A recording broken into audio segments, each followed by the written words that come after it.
Pues hoy nosotros vamos a tratar un tema que esperamos en el Señor que también sea de motivación para muchos de los que asisten con regularidad a nuestra iglesia. Y hoy nosotros vamos a hablar de lo que es el manto profético. Mateo 24, verso 11, cuando Jesús está hablando de las señales del fin, después de decir que todas esas señales eran principios de dolores, dice, muchos tropezarán entonces y se entregarán unos a otros y unos a otros se aborrecerán. Y el verso 11 dice, de Mateo 24, y muchos falsos profetas se levantarán y engañarán a muchos. Y debido al aumento de la iniquidad se enfriará el amor de la mayoría. Muchos falsos profetas se levantarán y es una responsabilidad de nosotros como iglesia hablar de la verdadera profecía, porque si hay falsos es porque hay una que es verdadera, ¿verdad? Entonces, porque si no dijeron muchos adivinadores se van a presentar, pero si habla de falsos profetas es porque hay profetas verdaderos. ¿Y por qué queremos hablar a la iglesia de este tema? En las redes aparecen muchas cosas hoy que traen mucha confusión a la iglesia, porque se predican doctrinas como si fueran la única verdad del evangelio, pero no toman en cuenta en su dimensión completa lo que la palabra de Dios establece. Si bien es cierto que durante muchos años la iglesia cristiana estuvo como aquí hubo un periodo que le llamaron de la España boba, es decir, donde Dios parecía como si estuviera escondido. Y ese periodo fue desde la época feudal en el siglo X, años 900 y algo, hasta el 1500, donde comienza una reforma impulsada por aquellos que hoy somos llamados protestantes. ¿Por qué? Porque ¿de qué era la protesta? Era contra lo que era una falsa doctrina, una falsa percepción de lo que es el Evangelio, eh, y lo que se promovió es ir a la verdad del Evangelio, que es la palabra de Dios. Si la palabra de Dios es la verdad, todo lo que esté contrario a la palabra de Dios es falso. Entonces vamos nosotros hoy a hablar de lo que es el manto profético, y lo vamos a hacer justamente a través de la palabra de Dios. Hemos hablado de manto. El domingo pasado fue tratado el tema del manto, y recuerden que el manto se definió como cobertura, el manto es protección, el manto es guardar a alguien. Eso es ponerle un manto. Es como si fuera una tienda por encima que te cubre de que no te caiga lluvia, de que no te caiga ningún dardo, de que si una mata está tirando mango, no te caigan arriba, ¿verdad? Y te dé un golpe. Estoy poniendo de ejemplo, ¿verdad? Pero, ¿qué es lo que es un manto? Es algo que está sobre uno y que tiene un propósito para nuestras vidas. ¿Quién es el que pone los mantos sobre uno? Es el Espíritu Santo. Es el Espíritu Santo. Es el Espíritu Santo el que hace la obra en nosotros. Fuera del Espíritu Santo no hay unción, no hay manto. Y nosotros hablar de manto profético tenemos que irnos a la palabra de Dios para primero decir, ¿existe la profecía hoy? Bueno, yo sé que le estoy hablando a una iglesia que es madura y ya ustedes han visto lo que es la profecía, y que además de eso Dios habla, porque han visto profetas que han dado una palabra de parte del Señor con ciencia, con conocimiento de cosas que solo Dios las conoce, pero que son usados, esas personas son usados por el Señor para revelar lo que Él quiere dar a conocer a su pueblo. ¿De dónde viene la palabra profecía? Profecía viene de la palabra nabá, y nabá es algo que burbujea, es algo como que se mueve. Es decir, la palabra de Dios se da porque hay algo que va a provocar en la vida de las personas. ¿Y cuál es la mejor palabra profética, la más fiel? Son las escrituras. Hay palabras proféticas que son escatológicas. Eso significa que son de seguro cumplimiento. Por ejemplo, que Jesucristo iba a venir una vez en forma de carne, en hombre, el lugar donde nacería, la forma en que moriría, todo eso fue profetizado, pero también hay una profecía de que Él viene. Y además de eso, hay una profecía de que después que Él venga va a haber un milenio, y que después del milenio el diablo va a ser atado, porque hoy el diablo anda suelto, pero va a ser atado. Todo eso son profecías escatológicas. Las profecías escatológicas son de seguro cumplimiento. Son de seguro cumplimiento.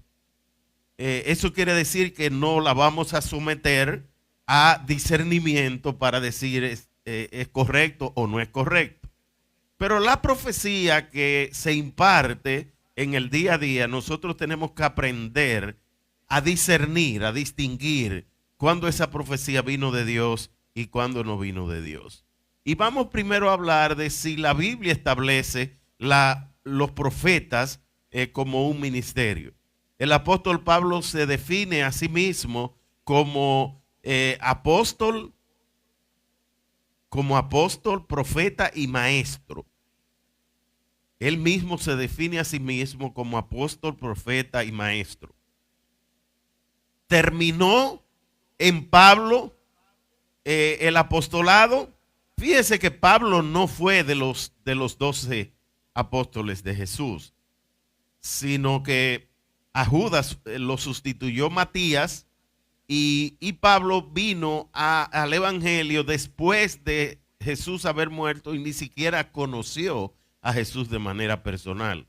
Lo conoció en ese encuentro que tuvo cuando iba camino a Damasco, y en ese encuentro él tuvo una revelación de quién era Jesús, y quien se le manifestó a sí mismo como yo soy a quien tú persigues. Entonces, el apóstol Pablo se define a sí mismo como profeta, apóstol, profeta y maestro. Y él mismo dice, no voy a ir a estos textos bíblicos porque solo quiero aclarar. Hay un audio de un pastor de aquí, de República Dominicana, que corre en redes, y me tengo que referir obligatoriamente a eso, porque es muy escuchado en ciertos círculos, donde él habla de que la profecía ya terminó, ya cesó. No he visto en la Biblia, excepto cuando habla del amor, en 1 Corintios 13, que dice que las lenguas cesarán, las profecías cesarán, pero no he visto en ningún lugar que dice cuándo iban a cesar.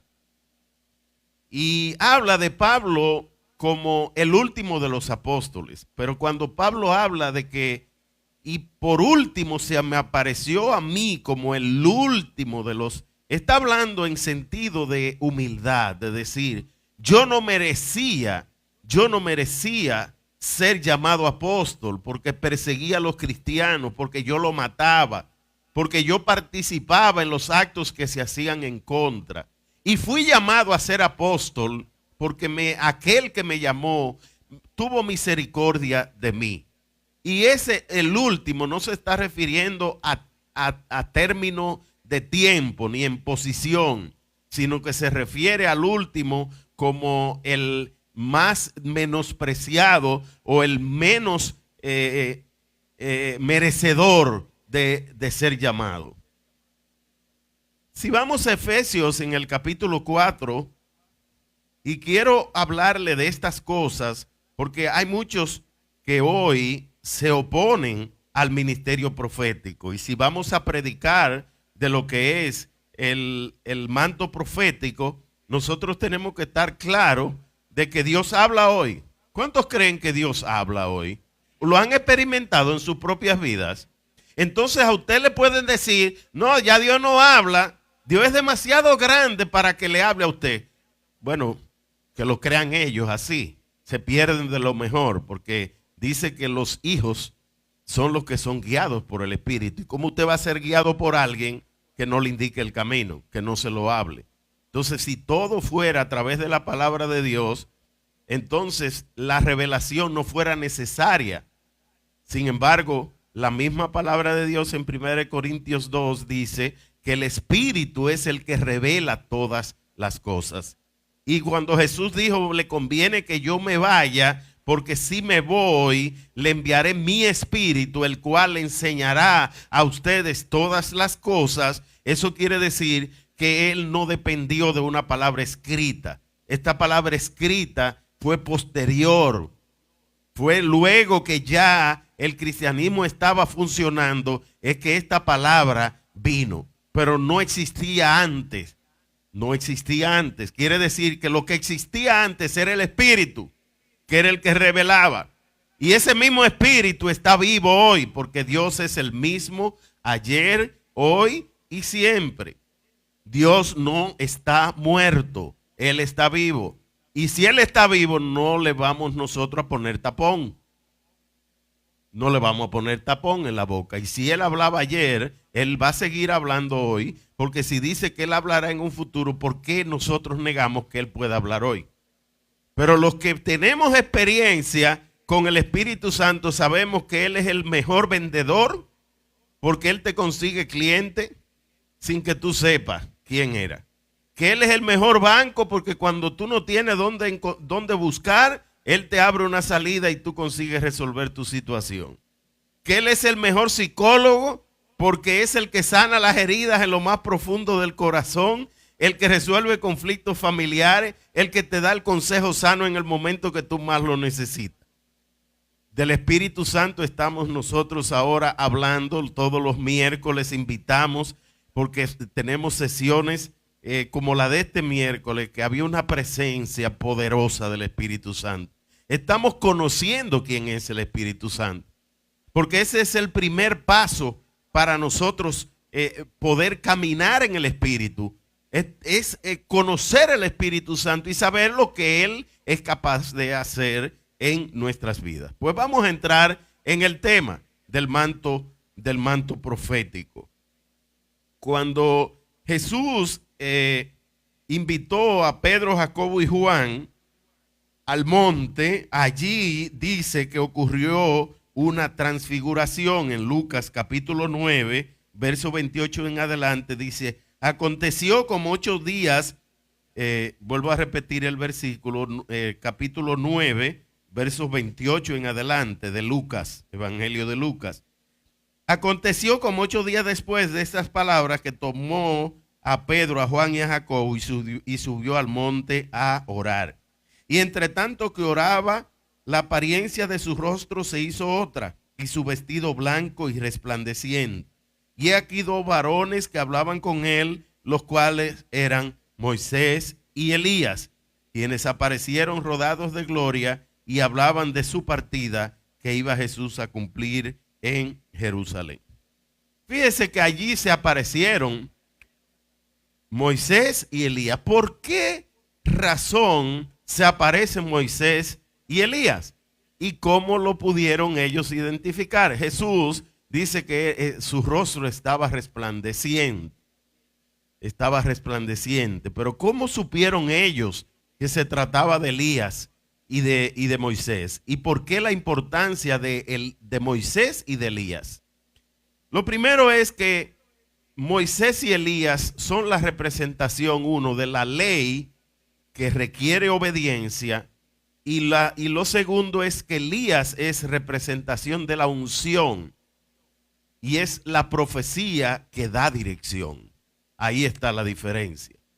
Mientras Moisés fue usado por Dios para establecer las leyes que el pueblo debía cumplir, y obedecer, Elías fue escogido para darle una palabra profética al pueblo y para dar testimonio de la acción de Dios en la tierra a través de las personas. Y eso es lo que se llama unción. ¿Qué es la unción? La unción es la manifestación del poder sobrenatural de Dios a través de una persona. Vuelvo otra vez a repetirle. La unción es la manifestación del poder sobrenatural de Dios a través de una persona. ¿Quién es el que da el poder? El Espíritu Santo. Es el Espíritu. Ese es el que tiene la legalidad aquí en la tierra después que Jesús ascendió al cielo para obrar como Dios en la tierra, en nosotros. Y la unción es Dios obrando a través de la persona. Es la presencia de Dios haciéndose manifiesta a través de la persona. Cuando estamos hablando de unción profética, estamos hablando de aquel que tiene el poder sobrenatural impartido por el Espíritu Santo para hablar de parte de Dios. Eso se llama unción profética. Y dice que estaban allí Moisés y estaba Elías y estaba Jesús. ¿Por qué razón estaban esos tres ahí? ¿Cuál era la importancia de ellos dentro del plan de salvación? Porque ahí no estaba David, porque ahí no estaba José, porque allí lo que había era una manifestación espiritual. Y en esa manifestación espiritual se estaba moviendo desde lo básico, que es la ley para obediencia. En la ley Dios te da instrucciones y tú la cumples o no. Y es asunto de conciencia. Pero cuando hablamos de unción, es cuando ya Dios imparte a través de una persona algo. Y en el caso ya de Jesús, Él es la unción. Él dijo cuando inició su vida pública, el Espíritu de Dios está sobre mí porque me ha ungido. Es decir, que el Espíritu de Dios lo ungió a él de manera completa. Estaba sobre él, diga sobre. Eso significa que en el cuerpo de Jesús estaba el Espíritu de Dios, el mismo que creó los cielos y la tierra, en ese cuerpo. Efesios 4, 10 y 11, vamos a leerlo a ver qué dice.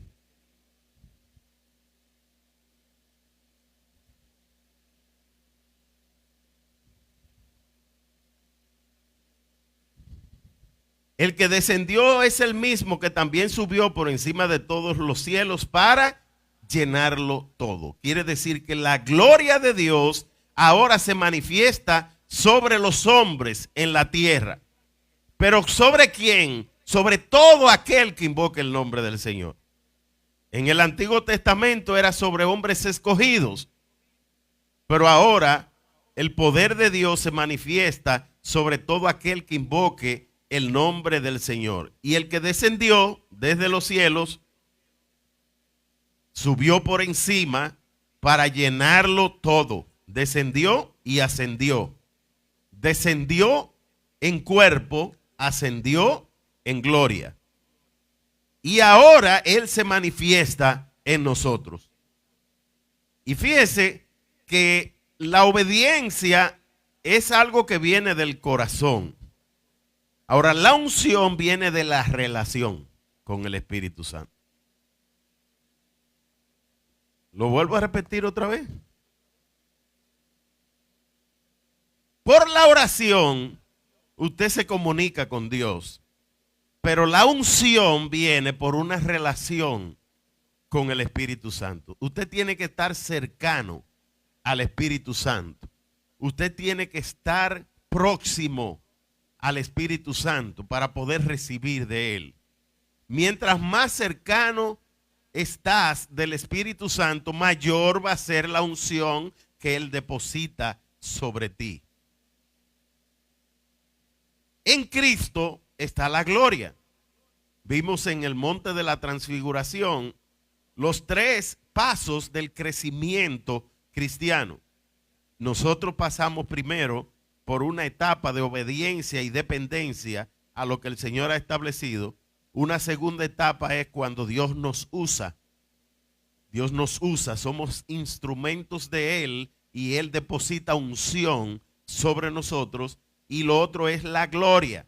La gloria es la manifestación de Dios en su soberanía, pero la unción es a través de una persona. No pretendo darle a ustedes un curso completo en esta prédica porque sería imposible. Se necesitarían por lo menos como 2 meses de enseñanza, pero hoy yo quisiera que ustedes tengan los oídos abiertos para entender lo que la palabra de Dios nos enseña y la necesidad de que para estos tiempos donde estamos viendo las señales del fin, la iglesia se mueva en un mover profético. Porque es ese mover profético el que nos va a conectar a nosotros con lo que Dios tiene preparado para estos tiempos.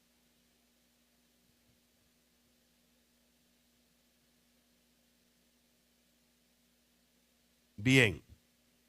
Entonces vamos al pasaje ahora, el verso 11, perdón, antes de ir al pasaje de Elías. Dice, y él mismo constituyó a unos apóstoles, a otros profetas, a otros evangelistas, a otros pastores y maestros. Si él hubiese constituido apóstoles y profetas por un tiempo, entonces pudo haber dicho ahí, constituyó hasta que él diga, ¿verdad? Y si apóstoles y profetas no son parte de lo que la iglesia debe tener hoy, tampoco lo deberían ser los evangelistas, los pastores y los maestros. Es decir, que si 2 desaparecieron, el resto desapareció. Ahora, ¿dónde es que está la diferencia?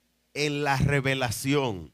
Y la revelación la está trayendo el Espíritu Santo para estos tiempos de regeneración, de reforma para la iglesia. Vamos a hablar del pasaje de Primera de Reyes en el capítulo 18. Elías está enfrentando a los profetas de Baal en el capítulo 18. Y se levantaron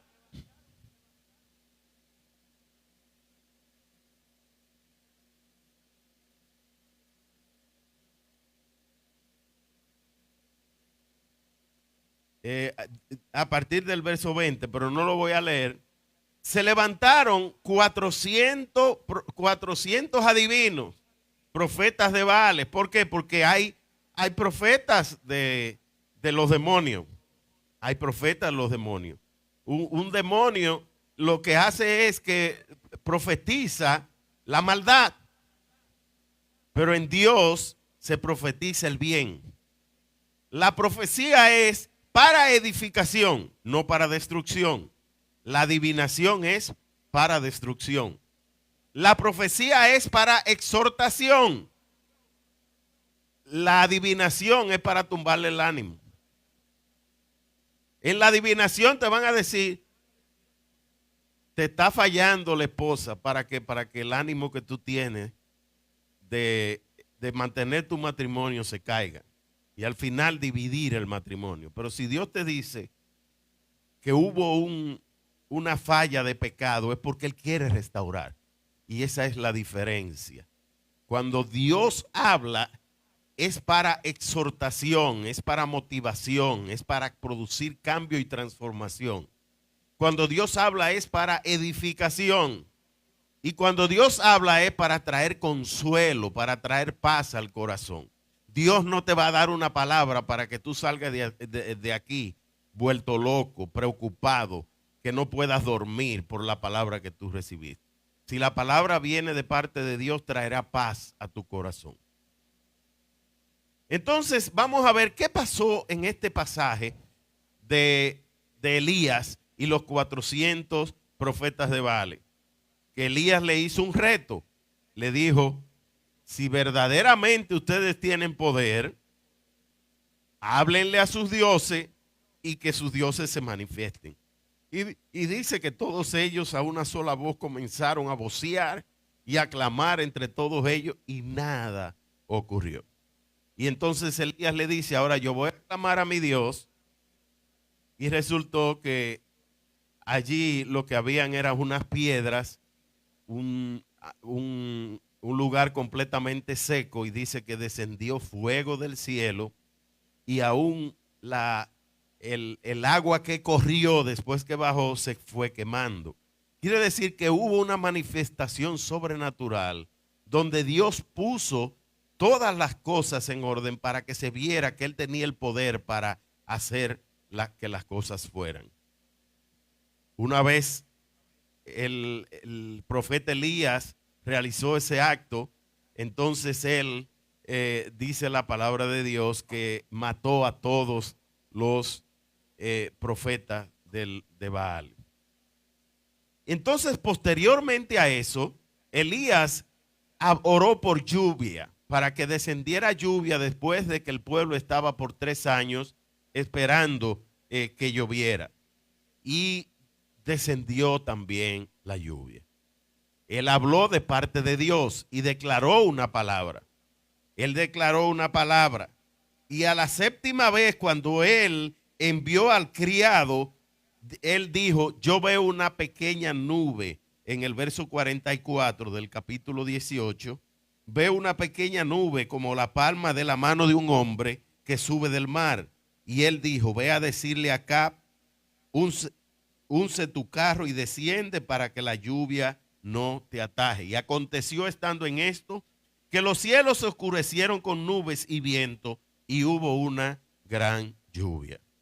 Hubo una declaración de parte de Elías, una declaración profética. ¿Qué es una declaración profética? Es cuando usted declara algo que posteriormente Dios lo ejecuta, porque es una palabra que vino de parte de Dios. Declarar la palabra proféticamente, eso es declaración profética. Vamos a ver cuál es la diferencia posteriormente entre declaración profética y acto profético.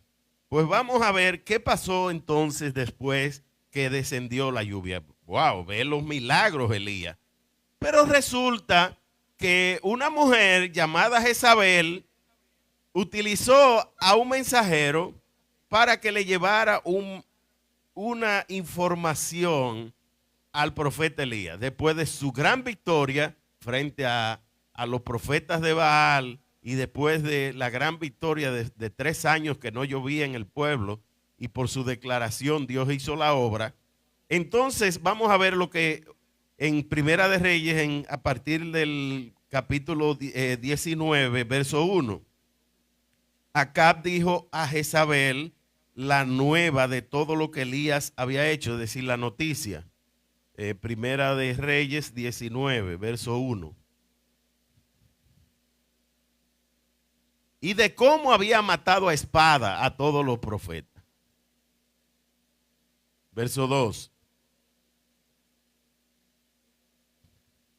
Entonces envió Jezabel a Elías un mensajero diciendo, así me hagan los dioses y aún me añadan, si mañana a estas horas yo no he puesto tu persona como la de uno de ellos.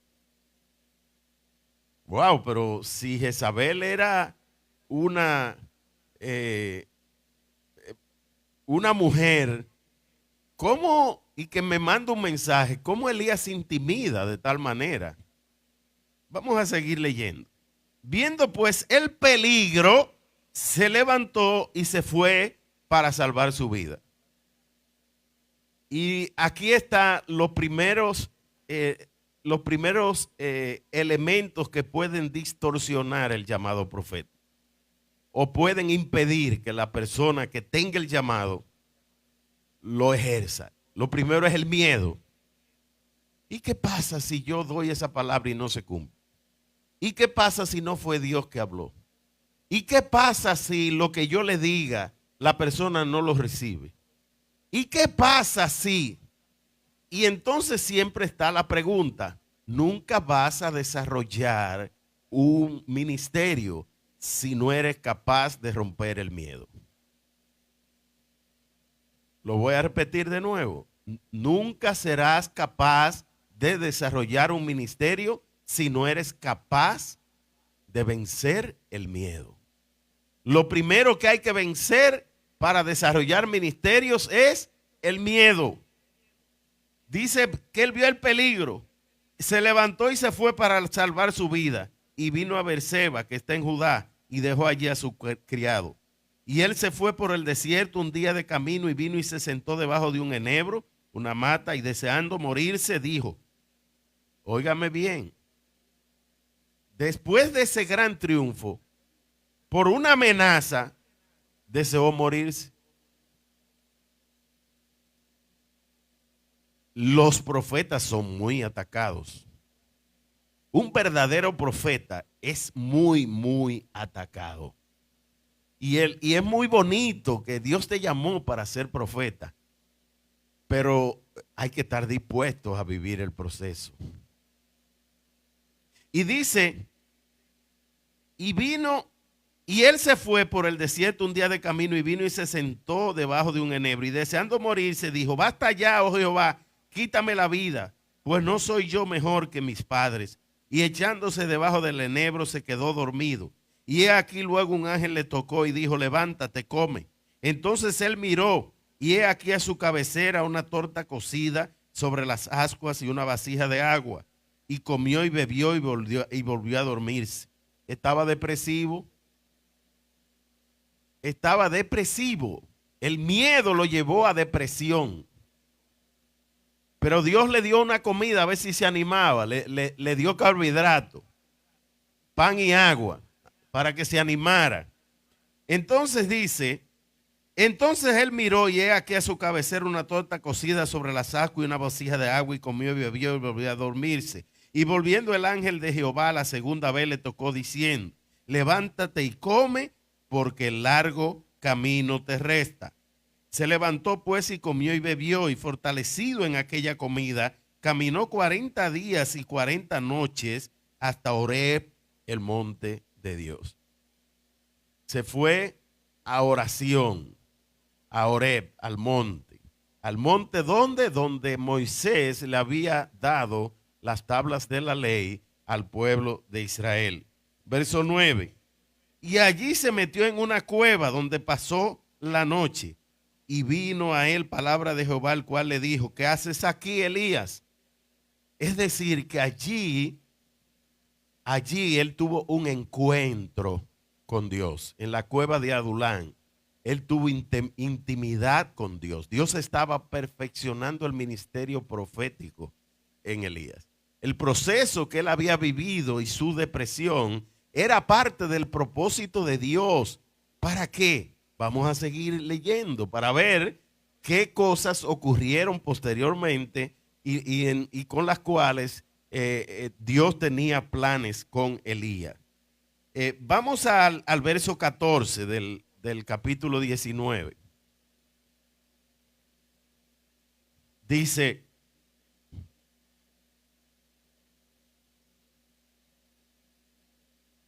él respondió, he sentido un vivo celo por Jehová, Dios de los ejércitos, porque los hijos de Israel han dejado tu pacto, han derribado tus altares y han matado a espada a tus profetas, y solo yo he quedado y me buscan para quitarme la vida. Y le dijo Jehová, ve, vuélvete por tu camino, por el desierto de Damasco y llegarás. Y dice, y ungirás. Cuando hablamos de unción, no es una palabra que se inventaron los pentecostales locos que viven hablando de que Dios me dijo. No, es la Biblia la que habla de la unción. Habla del el aceite de la santa unción y habla de la unción.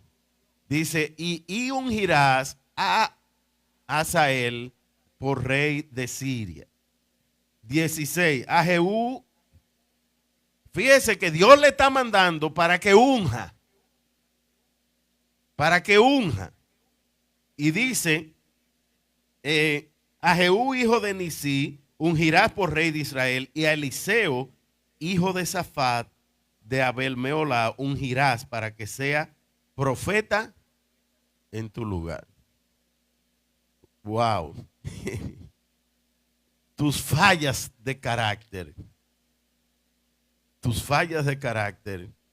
hicieron que te voy a sustituir por otro. Fíjese que Elías tenía sobre sí una unción que es el modelo de unción de la Biblia, porque él resucitó al hijo de la viuda de Sarepta. Él tomó el niño después de muerto y pegó su boca sobre la boca del niño y oró al Señor y el niño recobró la vida. O sea, Elías hizo grandes milagros. Sin embargo, Dios le dijo a él que alguien iba a sustituirlo a él en la posición que él tenía en el pueblo de Israel. Dice el 17, y el que escape de la espada de Hazael, Jehú lo matará, y el que escape de la espada de Jehú, Eliseo lo matará. Y yo haré que queden en Israel 7,000, cuyas rodillas no se doblarán ante Baal y cuyas bocas no lo besaron. Partiendo él de allí, halló a Eliseo, hijo de Safat, que araba con 12 yuntas de sí, y él tenía la última. Y pasando Elías por delante de él, echó sobre él el manto. Aquí estamos hablando de que el manto es el que transfiere la unción. Elías transfirió la unción profética a través del manto. El manto es la cobertura, la unción es la manifestación del poder sobrenatural de Dios a través de la persona. ¿Entendimos bien? Bien. Entonces ahora vamos nosotros a ver si la unción es bíblica o no es bíblica. Vamos a Primera de Juan, capítulo 2, verso 20.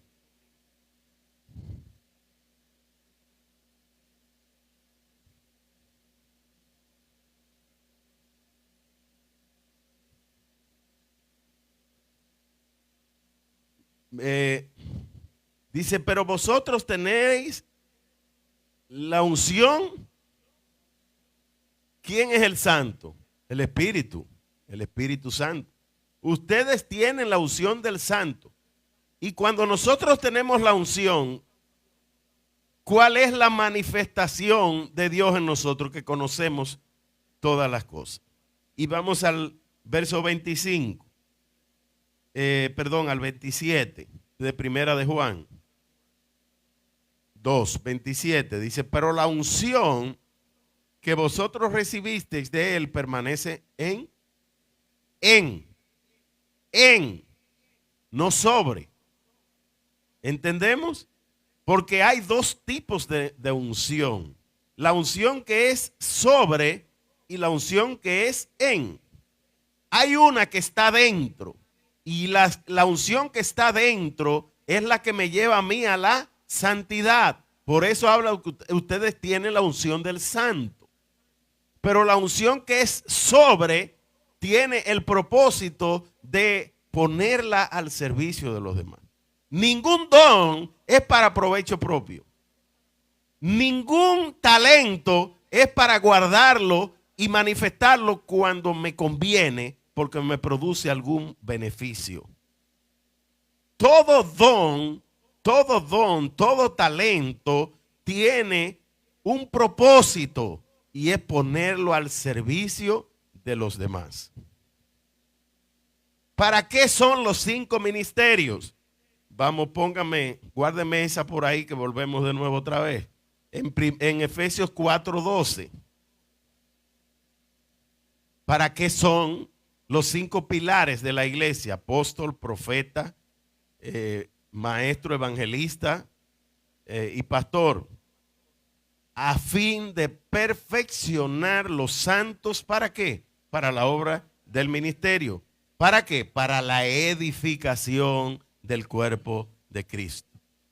Quiere decir que la profecía es verdadera cuando edifica al cuerpo de Cristo. Y cuerpo es todo aquel que pertenezca a la iglesia, porque ha sido lavado, santificado por la sangre de Cristo. Perfeccionar a los santos. ¿Para qué? Para la obra del ministerio, para la edificación del cuerpo de Cristo. Verso 13. Hasta que todos lleguemos a la unidad de la fe. Ningún ministerio está desconectado del cuerpo de Cristo. Cuando creemos que los ministerios son para estar desconectados del cuerpo de Cristo, estamos pensando de manera individual, no con la visión de Dios. La visión de Dios es que tiene que haber conexión del ministerio con toda la iglesia, la unidad de la fe y del conocimiento del Hijo de Dios, a un varón perfecto. Pero ¿cuál es ese varón perfecto? A la medida de la estatura de la plenitud de Cristo. Quiere decir que nosotros todos tenemos un modelo, el modelo de servicio de Jesús. Y Él nos dejó ese modelo para que nosotros sigamos sus huellas. Cuando hablamos de un ministerio profético, nosotros estamos hablando de un ministerio que debe ayudar a levantar la iglesia, a hacerla crecer. Ninguna palabra profética verdadera te va a mandar a acostarte bajo depresión a tu casa. Se lo digo porque lo hemos vivido aquí en la iglesia. Hemos tenido algunas personas que en otros tiempos, en vigilia, han ministrado a la iglesia y yo he discernido que cargaban un peso que no era de Dios. Porque nos dieron palabra y el domingo hubo gente que se tuvo que quedar en la casa depresivo. Pero ¿y cómo si Dios habló, te tumbó el ánimo? No, Dios habla para exhortar. Él es aliento, Él es motivación. Quizás muchos no entienden cuando uno dice no quiero tal o cual cosa en la iglesia, pero a uno le corresponde decir qué es y qué no es. Uno ve mucha gente hoy, uno ve que o comercian con el evangelio o dicen que son profetas y hablan como de parte de Dios. Y desde que uno lo comienza a escuchar, uno percibe que no están hablando de parte de Dios y que la unción profética no está sobre ellos. Escuché por lo menos algunos amén. Gracias. Entonces, para la unidad de la fe, conocimiento del Hijo de Dios, para crecer a la medida de la estatura de la plenitud de Cristo. Ese es el propósito de los ministerios. Ese es el propósito de los ministerios. ¿Qué pasó con los primeros cristianos? Yo quiero que vayamos a un pasaje que está en el libro de los Hechos, porque se supone que si todo lo que nosotros estamos predicando del Antiguo Testamento es verdad, tiene que haber habido alguna manifestación, ¿verdad? En los primeros tiempos, manifestación del Espíritu de Dios en esos primeros tiempos. Vamos a el libro de los Hechos en el capítulo 10, verso 34 en adelante. Hechos 10, 34 en adelante.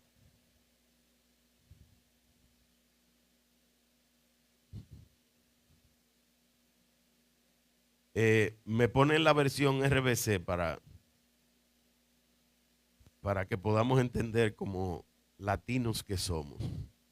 Entonces Pedro empezó a hablar y dijo: en verdad comprendo ahora que Dios no hace acepción de personas. Ay, pero yo no tengo ese ministerio profético. Dios no hace acepción de personas. Dios no hace acepción de personas. ¿Qué tú deseas en tu corazón? Háblale a Dios. Y si en Él está desarrollar un ministerio profético en ti, Él te dará las pautas. Porque de eso hablaremos en otra prédica. Cómo nosotros ser usados por Dios para su propósito, para su llamado. Entonces Pedro empezó a hablar y dijo, en verdad comprendo ahora que Dios no hace acepción de personas. Verso 35. Sino que a Él le agrada todo aquel que le teme. Eso es un temor reverente, no es el que le tiene miedo, es el que lo ama. El que teme a Él porque sabe quién Él es y hace justicia, sea de la nación que sea. Verso 36. Dios envió un mensaje a los hijos de Israel y en él les anunciaba las buenas noticias de la paz por medio de Jesucristo, que es el Señor de todos. 37. Ustedes bien saben que después del bautismo que predicó Juan, este mensaje se divulgó por toda Judea a partir de Galilea. 38. ¿Cómo Dios, cómo dice ahí? ¿Cómo Dios ungió? Esto no es un invento de nuevo de los pentecostales. Esto es Biblia. ¿Cómo Dios ungió a Jesús de Nazaret con el Espíritu Santo y con poder? Y que él anduvo haciendo el bien y sanando a todos los que estaban oprimidos por el diablo, porque Dios estaba con él. ¿Quién es el que unge? ¿A través de qué? ¿Para qué te unge? Para darte poder. Es sencillo. Entonces, ungió Dios con el Espíritu Santo y con poder a Jesús de Nazaret, y cómo éste pasó haciendo el bien y sanando. Y sanando. Fíjese que la importancia del ministerio de sanidad y del ministerio de liberación, y que él anduvo haciendo el bien y sanando a todos los que estaban oprimidos. ¿Por quién? Óigame, hoy queremos ser tan religiosos, pero una religión que no podemos decir la palabra diablo. ¡Ay, no! ¡No mencione esa palabra! Usted lo que no debe es tener eso como lenguaje suyo, pero el diablo es real, porque el diablo, como león rugiente, anda buscando a quien devorar. No es un muñequito, es el diablo. Ahora, lo que usted no debe decir es, ese Henry es un hombre que maneja más bien que Dios.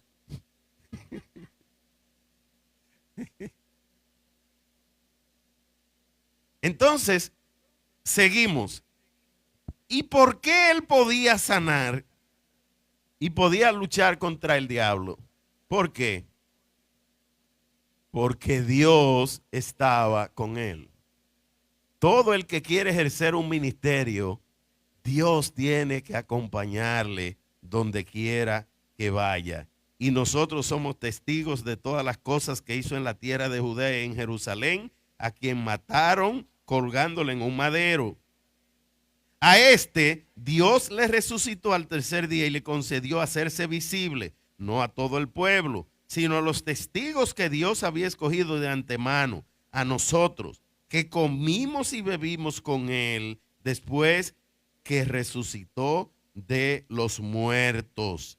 Y nos encargó que predicásemos al pueblo y testificásemos solemnemente que él es el designado por Dios como juez de vivos y muertos. De este dan testimonio todos los profetas. Estamos otra vez hablando el mismo lenguaje: unción, manto, profeta, poder, así mismo. que todo el que cree en él recibirá perdón de pecados por su nombre. Mientras aún hablaba Pedro estas palabras, el Espíritu Santo cayó sobre todos los que oían el mensaje. Cayó el Espíritu Santo. Y como si el Espíritu Santo estaba presente, ahí cayó. Es que nosotros tenemos que saber que aunque el Espíritu Santo esté presente, la manifestación del Espíritu Santo solo va a ocurrir cuando nosotros le demos el derecho para que lo haga. La Biblia dice, cuando dos o más se reúnen en su nombre, ahí estoy yo en medio de ellos. Pero para que haya manifestación, tiene que haber solicitud, tiene que haber pedido, tiene que haber disponibilidad, tiene que haber humillación. Entonces ahí hay manifestación. Cayó sobre ellos el Espíritu Santo. Y para que nosotros ya, voy a terminar con esto, no pensemos que solamente en el día de hoy nosotros tenemos falsos profetas. Yo quiero hablarle de la simonía. La simonía es aquellos que en el Evangelio utilizan la profecía para negocio. Y para decirle a la gente, Dios me dijo tal y cual y tal cosa. Dios me dijo que me mandara 3,000 pesos y que me lo deposite en tal cuenta.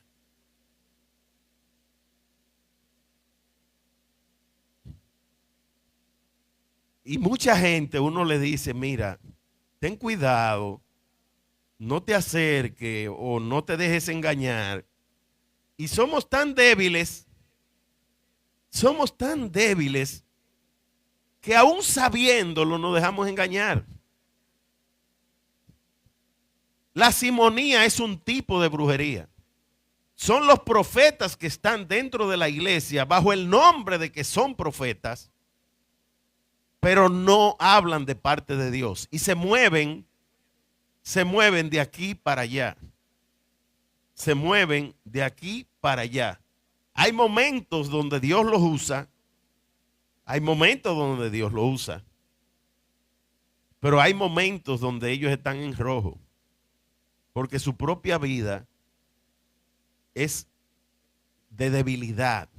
Y quiero decirle algo, los dones se sostienen con el carácter. Usted quiere que Dios lo siga usando, usted quiere crecer en los dones, cambie su carácter, porque el carácter mal formado es que hace apagar el fuego del Espíritu. Un carácter mal formado apaga el fuego del Espíritu. Vamos a ver en Hechos en el capítulo 8. Hemos aprendido algo hoy. Yo creo que hay una enseñanza para la iglesia que ustedes deben después coger el link o cuando sea editada la prédica. Cuando la prédica sea editada, que ustedes se pongan a escuchar esto, porque esto es básico para lo que nosotros vamos a tratar. Queremos que la iglesia crezca y crezca en el conocimiento de Dios y crezca en la verdad del Evangelio, en la doctrina verdadera, en la palabra que hemos recibido, que puedan ustedes crecer y madurar en la fe a la estatura de la plenitud de Cristo. Hechos capítulo 8 a partir del verso 4, y con esto vamos a terminar. La predicación de Felipe en Samaria. Pero los que fueron esparcidos iban por todas partes anunciando el evangelio, las buenas nuevas de la palabra. Entonces Felipe, descendiendo a la ciudad de Samaria, les predicaba cómo hacer dinero, les predicaba cómo sanarse de las enfermedades, les predicaba cómo resolver las situaciones de la vida, ¿no? Pablo dijo, predico a Cristo y a este crucificado. Les predicaba a Cristo. Y la gente unánime, ¿cuál es la diferencia entre unidos y unánime? Unánime es cuando todo el mundo está de acuerdo. Unidad no significa que todo el mundo está de acuerdo, sino que estamos juntos con un mismo propósito. Y dice, la gente unánime escuchaba atentamente las cosas que decía Felipe, oyendo y viendo las señales que hacía. Porque de muchos que tenían espíritus inmundos, salían estos dando grandes voces. ¿Qué es eso? ¿Cómo le llamamos nosotros a eso? ¿Cómo le llamamos nosotros a eso? Endemoniado. Y a la operación de sacar un demonio de una persona, liberación. Esto es la Biblia. Y dice, salían estos dando grandes voces y muchos paralíticos y cojos eran sanados. Así que había gran gozo en aquella ciudad. Pero había un hombre llamado Simón. Por favor, conéctense los versículos, conéctenme los versículos. Verso 9. Pero había un hombre llamado Simón que antes ejercía la magia en aquella ciudad, es decir, que era brujo, y tenía atónita a la gente de Samaria, haciéndose pasar por algo grande. Usted no ha visto gente que dan una palabra y saltan y brincan de gozo, pero la palabra es, tú vas a tener un accidente, y, ay, yo me soñé con lo mismo, ¡ah! Dios habló. Para que te mate tú. El accidente, si Dios te habla de un accidente, te está diciendo ora para que no ocurra. Comienza a interceder, comienza a pedir al Señor que tenga misericordia y te libre. Entonces dice, a este oían atentamente todos, desde el más pequeño hasta el más grande, diciendo, este es el gran poder de Dios. Y le estaban atentos, porque con sus artes mágicas les había tenido atónitos por bastante tiempo. Pero cuando creyeron a Felipe, que anunciaba el evangelio del reino de Dios y el nombre de Jesucristo, se bautizaban hombres y mujeres. También creyó Simón mismo, y habiéndose bautizado, perseveraba junto a Felipe. Y viendo las señales y grandes milagros que se hacían, estaba atónito. Porque el otro nada más daba palabra, pero Felipe manifestaba poder, señales, manifestación del Espíritu Santo. Cuando los apóstoles que estaban en Jerusalén oyeron que Samaria había recibido la palabra de Dios, enviaron allá a Pedro y a Juan, los cuales descendieron y oraron por ellos. ¿Para qué? No, yo no tengo que recibir el Espíritu Santo porque ya el Espíritu Santo está en mí. Óigame, el Espíritu Santo hay que recibirlo. Porque a usted le hayan hecho creer en la iglesia tradicional que todo el mundo tiene el Espíritu Santo. Eso no es verdad. El Espíritu Santo hay que recibirlo. El Espíritu Santo hay que recibirlo. Y después que usted lo recibe, tiene que buscarlo, tiene que relacionarse con Él, tiene que tener pasión por Él. Porque aún no había descendido. En un lugar dice cayó, aquí dice descendido, aún no había descendido el Espíritu Santo sobre ninguno de ellos, sino que solamente así habían sido bautizados en el nombre del Señor Jesús. Entonces les imponían las manos y recibían el Espíritu Santo, le transferían la unción. De eso vamos a hablar también posteriormente, es decir, cómo se recibe la unción, cómo yo puedo ser ungido, porque hay transferencia.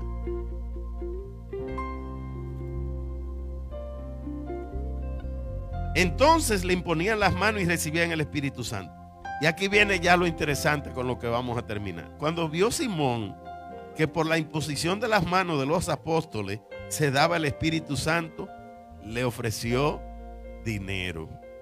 Oh, pero yo te voy a comprar eso que tú tienes. diciendo, dame también a mí esta potestad, este poder, para que a cualquiera a quien yo le imponga las manos reciba el Espíritu Santo. Wow. Entonces Pedro le dijo, tu dinero vaya contigo a la perdición, porque has supuesto que el don de Dios se obtiene con dinero. No tienes tu parte ni suerte en este asunto, porque tu corazón no es recto delante de Dios. Arrepiéntete pues de esta tu maldad y ruega a Dios si quizás te sea perdonado el pensamiento de tu corazón, porque veo que estás en hiel de amargura y en prisión de maldad. Respondiendo entonces Simón dijo, rueguen por mí al Señor para que no me sobrevenga nada de esto que han dicho. Y ellos, habiendo testificado solemnemente y hablado la palabra de Dios, se volvieron a Jerusalén y anunciaron el evangelio en muchas poblaciones de los samaritanos. O sea que vemos que aún en los primeros tiempos de los primeros cristianos había gente que quería aprovecharse para vivir del evangelio. Y Simón, aún bautizado, él había recibido al Señor, había recibido el Espíritu Santo, pero necesitaba liberación.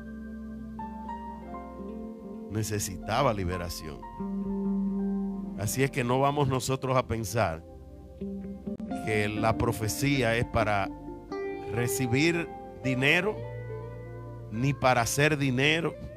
La profecía es para que el propósito de Dios y la voluntad de Dios se cumpla aquí en la tierra. Que el Señor los bendiga. Vamos a ponernos de pies.